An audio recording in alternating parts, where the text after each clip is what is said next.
Tripura State Cooperative Bank Limited ni Philbury Chisha Annual General Meeting Kokcha Panda Songchajaka Koktishala Agotlani Town Hall Nogo Tripura State Cooperative Bank ni Pandawo Thangai Manjagika Jengari Nayangai Tangchuru Bedek ni Montri Shuklacharan Nuatia Bini Yaktina Pandani Chatikathano Mushungi Jengari Zaka Shalo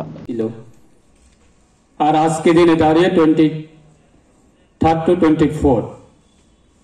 মাত্র 5 বছরে আমাদের কত achievement হয়েছে প্রায় 136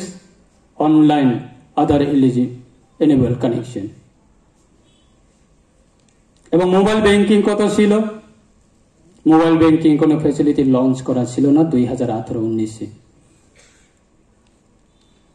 আর 2023-24 সেগুলি launch করা হয়েছে mobile ATM bank 2018-19 ছিল না আর আজকে দিনে দাঁড়িয়ে 5টা নতুন ভাবে মোবাইল এটিএম ব্যাংক সেটা আমরা চালু করতে পেরেছি সিসিটিভি যা আমাদের বিভিন্ন ব্যাংক ব্রাঞ্চে একটা সেফটি সিকিউরিটি থাকা দরকার যে এনি ব্যাংক ব্রাঞ্চ ম্যানেজার সাহেব বা ওই ব্রাঞ্চে আমাদের যারা কর্মচারী বা ব্যাংকের যারা আধিকারিক রয়েছে তাদের বিভিন্ন ডিউটি করার সময়ে এটা ব্যাংক মানে একটা খুব সেনসিটিভ ইস্যু যে কোনো সিচুয়েশনে আমাদের বিভিন্ন সমস্যা হতে পারে তো সেটাকে কেন্দ্র করে আমাদের সেফটি সিকিউরিটির জন্য সেটা আমরা চালু করতে পেরেছি বিভিন্ন ব্যাংক ব্রাঞ্চে সিসিটিভি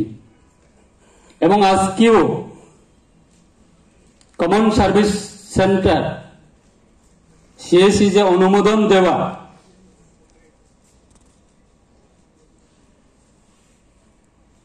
তার মানে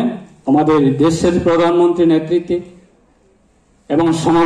সমবায় দপ্তরের মন্ত্রী ভারত সরকারের ওনার নেতৃত্বে আমরা আগামী দিনে আরো এগিয়ে যাওয়ার জন্য আমাদের পরিকল্পনা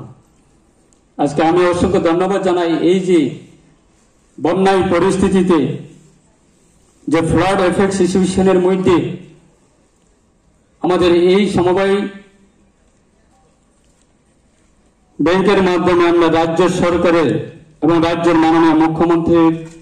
ত্রাণ তহবিলে রিলিফ ফান্ডে আমরা সারা রাজ্যের ক্ষেত্রে যদি আমরা কম্পেয়ার করি স্টেট কোঅপারেটিভ ব্যাংক আজকে প্রায় 15 লক্ষ টাকা আমরা চিফ মিনিস্টার রিলিফ ফান্ডে আমরা দিতে পেরেছি সেটা আমাদের একটা বড় অ্যাচিভমেন্ট শুধু স্টেট কোঅপারেটিভ ব্যাংক নয় আমাদের বিভিন্ন স্টেট কোঅপারেটিভ সোসাইটি বিভিন্ন আমাদের এই রাজ্যের কোঅপারেটিভ সোসাইটিগুলি তারাও এগিয়ে আছে সেটা আমাদের অ্যাচিভমেন্ট থাকার কারণে সেইগুলি আমরা করতে পেরেছি তাই আমাদের অ্যাক্টিভিটিস আমাদের মানসিকতা বা